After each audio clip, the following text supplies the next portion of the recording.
Obviously, for you personally, a lot of question marks here as we go into the off season. What's it going to be like? Have you had conversations with the Raiders?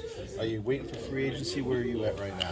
I think it's right after the season. I think guys are trying to just reflect on everything that happened over the past season, and just trying to do a little bit thing to get your mind off of it. So I just been hanging out with family. But for me, man, it's not really super stressful for me. I feel like something like I'm a mature player, been a veteran in this league now, and I feel like you know, it's not much in this league that me, guys like Max, because we came in, we started in Oakland that we haven't seen. You know what I mean? So it's you got to understand that as you're in this league, business is a part of it. And I think for me, I have a really good agent, and I feel like I have a really good base here. And at the end of the day, it doesn't matter what anybody has to say. I feel like I'm a Raider for life. You know what I mean? So no fan, coach, player, even my teammates could sit to tell me anything different. So I think I'm at peace with, whatever happens, happens. And I think that regardless of the fact, I'm just focused on being the best player that I can be. And, I love it here. This is home. It'll always be home for me. And I think, but sometimes you got to understand that you may be a part of the chaos sometimes. So I think it's just something where I just stay focused and locked in. And when I get a phone call, we'll get a phone call. You've seen a lot in your short time in the NFL. Has been a roller coaster from Oakland to Vegas and everything that happened in between. How has that improved you as a player and as a person?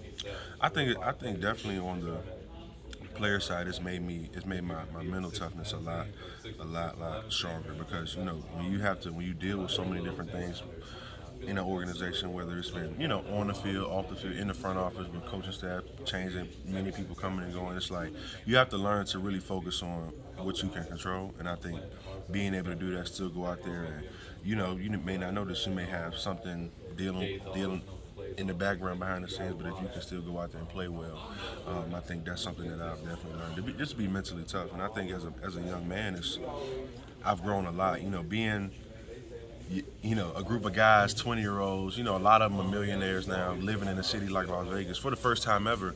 It can be a very big task to try to get everybody to buy into things. And I think for me, it's just really understanding, mentoring guys, to let them know, like, it's got to be in moderation. This is a city where, it's a lot of opportunity here, but there's also a lot of opportunity to get yourself in trouble. So it's just the aspect of understanding that you're an adult. And, I tell everybody, enjoy your life, but at the same time, we came here for a common goal. And as long as you're still chasing that common goal, you'll always be here. So it's the biggest thing. Thanks, Tim. Appreciate you. No problem. Appreciate you. Just a simple question. What's up with that sweatshirt, man? Oh, come on, Michigan State. Come on now. It's okay. Yeah, I know. What's your hatred for the Spartan? Come on. I mean, I don't have a hatred. I just feel a little bit bad for you. That's how I feel. Well, at least we're not Michigan. You need a little. Oh, that's true too. Now you need a little orange on you. Hey, better to be a Spartan than a Wolverine, right? Yeah. One last question from me. One thing I've appreciated in the 3 years I've covered you is you're smart and honest. Appreciate it. You know that you can go play a lot of places. So I'm just curious. If you had your choice, I know it's to be in the NFL next year, but if you had your choice, do you want to return here? And I tell people this all the time. Like, I'm a Raider for life. I don't know anything else. Right. I don't know anything else.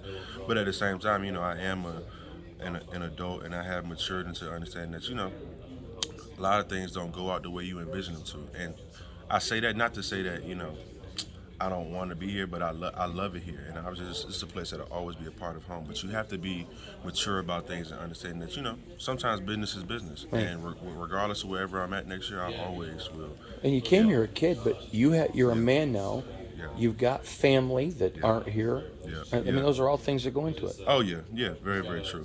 But I think at the end of the day, regardless of the fact when I did move out here, I made it home. I had to make it home. You did do that. I had to make it home for sure. I made it home because it's like you said, like most guys move out, especially Vegas. Since most guys move out here don't have any families. You got a lot of young 20-year-olds with money and trouble. Exactly, and it's like you said, it's a lot of opportunities, a lot of good things that can happen, but it's a lot of bad things. But it's just being able to have that focus that gives me kind of that peace of mind, knowing that whatever happens, happens. You know what I mean? Just remember, your two favorite teams are Clemson and who's ever playing Michigan. Thank you, brother. Appreciate you.